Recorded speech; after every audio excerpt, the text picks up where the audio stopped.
Bonjour tout le monde! Aujourd'hui, je vous propose qu'on puisse regarder ensemble le pouvoir des mots. Les mots sont importants, les mots qu'on se dit, comment on se les dit, ils ont vraiment un impact sur nos expériences, sur nos états, sur notre motivation aussi. Ce n'est pas un cours de français, pas du tout, même si on va regarder le verbe devoir. Je dois. Il faut. OK?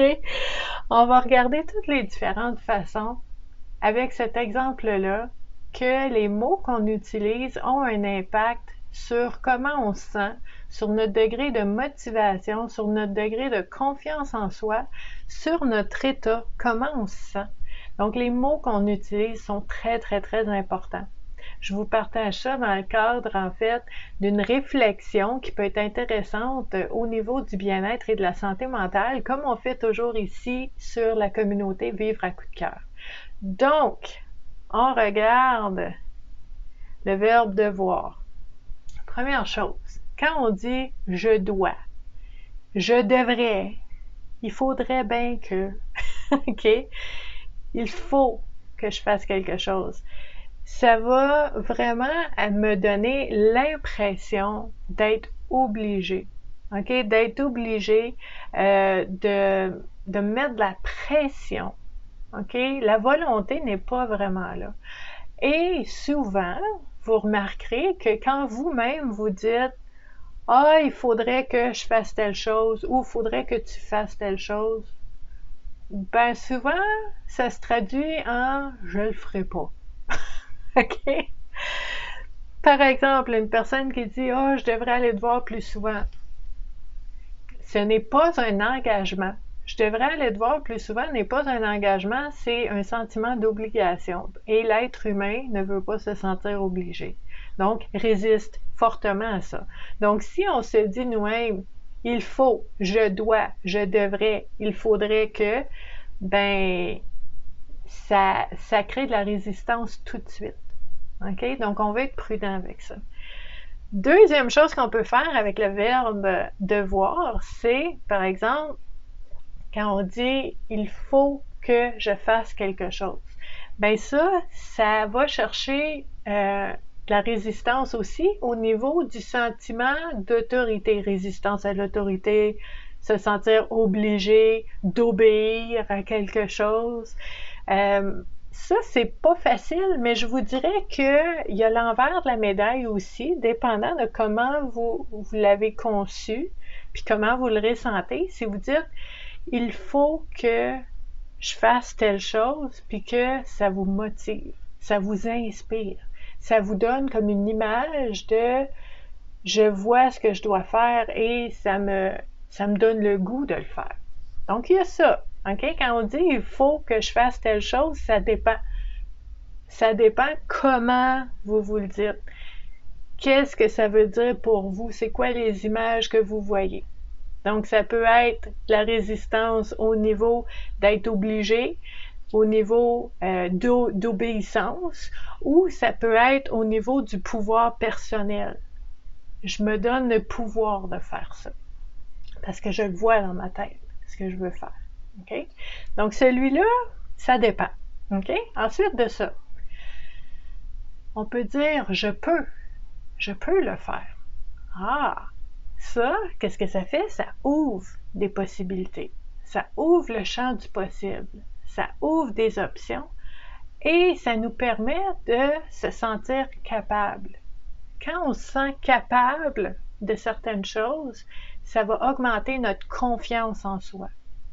J'ai confiance que je suis capable de faire des choses pour m'aider, pour améliorer, pour cultiver ce qui est bon dans ma vie. Je peux faire ça, donc ça me redonne du pouvoir. Ça, c'est vraiment, vraiment bien et ça démontre beaucoup de confiance au niveau de nos capacités personnelles. Ça, c'est super. Je peux faire ça, c'est super. Ensuite de ça, j'ai envie de faire quelque chose. Hey, de l'enthousiasme, de la motivation, le plaisir, la joie de faire quelque chose. Donc ça, c'est vraiment, vraiment précieux. Ça, là, c'est un boost incroyable quand vous dites « j'ai envie de faire ça ». Okay, ça peut être « j'ai envie de faire la vaisselle ». Pas parce que c'est tellement merveilleux de faire ça, mais je vais être tellement libérée après, j'y penserai plus, puis je vais faire d'autres choses que j'aime. Donc oui, j'ai vraiment envie de la faire pour que ce soit fini. Puis là, je vais la faire avec enthousiasme, parce que j'ai envie de faire ça. Vous savez, quand on se parle, on s'écoute. Et quand on s'écoute nous-mêmes dans ce qu'on dit et dans ce qu'on pense, bien, ça a des impacts sur nos émotions, notre motivation, notre façon de percevoir la vie et les choses. Donc, j'ai envie de faire quelque chose. C'est vraiment, vraiment motivation, enthousiasme, inspiration, joie, bonheur, plaisir. Super, OK? Ensuite de ça, je veux faire quelque chose. Volonté. Volonté de pouvoir s'affirmer, de pouvoir dire ce qu'on veut et ce qu'on ne veut pas, de pouvoir choisir, c'est très, très, très précieux aussi. Donc, quand vous avez quelque chose à faire, juste le fait de penser à comment vous allez l'écrire sur votre liste to-do, peut-être que vous avez une liste. Si vous n'avez pas de liste, peut-être juste la façon dont vous allez vous le nommer à vous-même, de dire « faut pas que j'oublie de faire telle chose. J'ai envie de faire telle chose. Je veux faire telle chose. Je vais faire telle chose. » Engagement, implication, power. Voyez-vous la différence? Donc, comment je me nomme les choses que je vais faire? J'ai envie de faire ça. Ou au contraire, il faut, je devrais, il faudrait bien, je dois. Vous voyez la différence? Super important. Donc, je vous invite à me laisser en commentaire si vous avez des questions, des suggestions aussi, peut-être pour d'autres choses qu'on peut se dire des fois et différentes façons de se les dire pour vivre un impact différent. C'est très, très, très important. Donc, toujours en lien avec notre bien-être et notre santé mentale.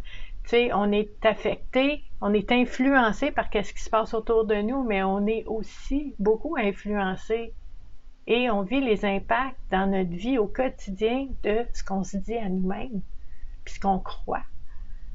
Donc, c'est très important de s'entendre parler et de s'entendre penser pour voir comment on est influencé. Et est-ce que ça fait mon affaire? Est-ce que ça m'aide? Est-ce que ça me sert bien ou est-ce que ça me nuit? Pour pouvoir choisir autre chose. Puis comment je fais pour choisir autre chose? Je peux pas juste prendre ce que j'aime pas puis l'envoyer ailleurs. L'univers n'aime pas le vide. Nous non plus. On résiste au vide. Donc, si vous voulez changer quelque chose, on veut remplacer. Comment je fais pour remplacer? Il faut que je fasse telle chose. Bien, trouvez une autre façon de le dire qui vous fait du bien, qui vous motive, qui vous convient et pratiquez-vous à utiliser celle-là à la place de l'autre. Donc, la remplacer, ça va être une façon de changer des habitudes. Donc, j'espère que c'est utile pour vous et je vous invite à nous joindre sur la communauté Vivre à coup de cœur là, à différents endroits que vous allez trouver sous la vidéo. Et ben, je vous dis à la prochaine. Bye!